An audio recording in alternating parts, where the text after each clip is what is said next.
तार बहिन चोदो हाथ तोर बहिन चोदो ए तार बहिन चोदो ये सब का है ना हमरा के बताओ ये सब का है।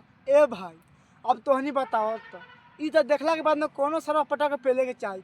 ए भाऊजी कहा लखुआ में मराए खातिर हो आओ ना पेल दी एगो लइके रह गई तका हाल बा भाई। आज हम फिर से बात कर ले बानी भोजपुरी गाना के भाई। आज के वीडियो बहुत गान फाड़ बा ऐसे कहल चाहते हैं कि वीडियो को पूरा दिखाओ बहुत मजा आई। वीडियो बना के बस एक ही मकसद बा एक ही मकसद रहला आप सभी को दिल से हंसाने के लिए ना किसी को दिल को ठेस पहुंचाने के लिए। तो बिना कोनो लाड़वा लहसुन के आज के वीडियो स्टार्ट करते हैं।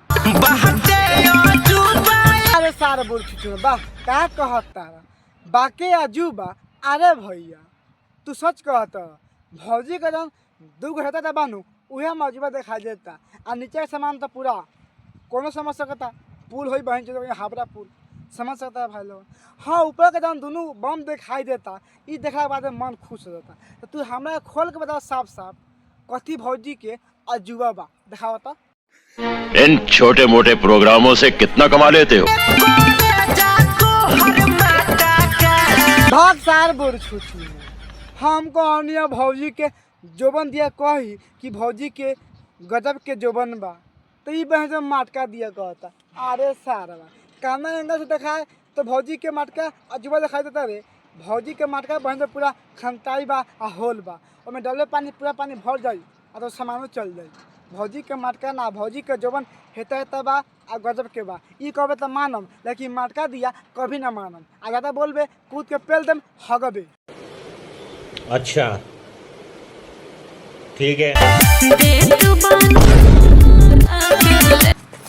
का का का का कहता रू कि देत बहन तोहरा के का बाप रे बाप बहुत खुशी के बात बा। दा भौजी दा हम पटा के खाली 4 टम पे लम ना दा दा दा दा तार बहन चोत कहीं देता दा ना पटा के ना पेल देने नु तो तू कहियो कि का कहनी है तार बहन चोद हेता तो बम दिखातिया आ झूला का छोरी हे पर रखतिया हाथ में खोल देती है। मान ले गलती से भैया अगर खींच लग तो सब जबन दिखाई देवे लगी आ कस के दाब दी तो दूधे पिए लगी बहन चोत कहेगा तो शर्म कर ले रे भौजी।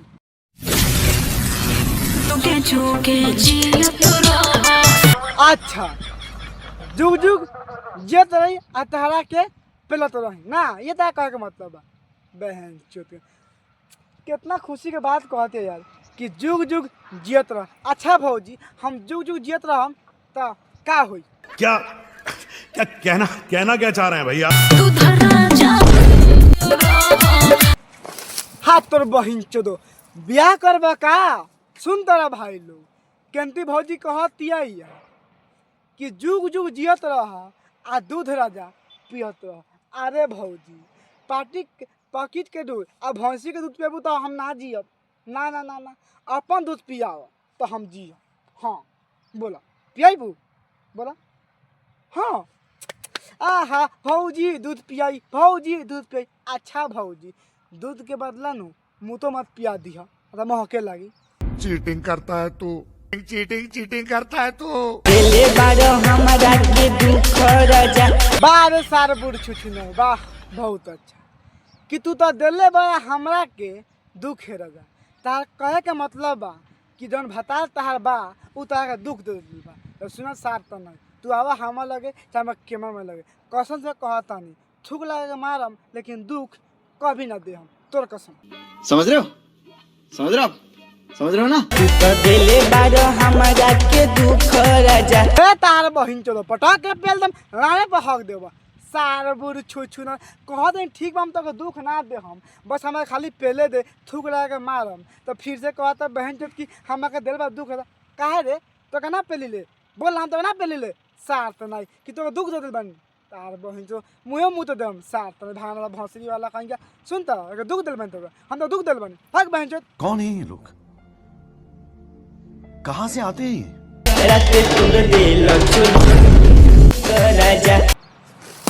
बारे तारा बहनी के गाड़ी में गधा के आड़ी पे लो रात तूर दिला चोलिया के हूँ के रहा तारा कहे के मतलब है कि हम तो भतार बानी तो तारा चोली के हुक तूर देनी है तो हम दुख दे देनी। अरे बहन कोनो बात ना हम ना किन के दे ना किन के दे पैसा कमी बा ऐसे भी यूट्यूब से पैसा होते बा टेंशन कहे लेता रे हम भाई ना हम ना किन के दे तक तोर बहन चोदो ए तू रोता रे रो मत, हम लेबो। देखा आपने लापरवाही का नतीजा है। पटा के ना पेल देले तारा बहनी के झांट में गढ़ा के लंड पेल सुनता फिर से कह दिला कि चोलिया के तूर देला हुक रहला। कोनो बात ना, हम तो भतार बानी, हम तो ना चोली किन के दम, बस हम थूक लगा के मार दिया वो पीछा में, आगे ना मार काहे कि आगे तो हमें से तोरो बा। तो कोनो बात ना, बस थूक लगा के मार दिए। तो बस भाई आज के वीडियो यही पहले वीडियो अच्छा लगे तो लाइक करम, शेयर करम और कमेंट करके बताएं कि वीडियो कैसा बा। फिर से मिलते हैं नेक्स्ट वीडियो में, जब तक के लिए जय हिंद जय भारत।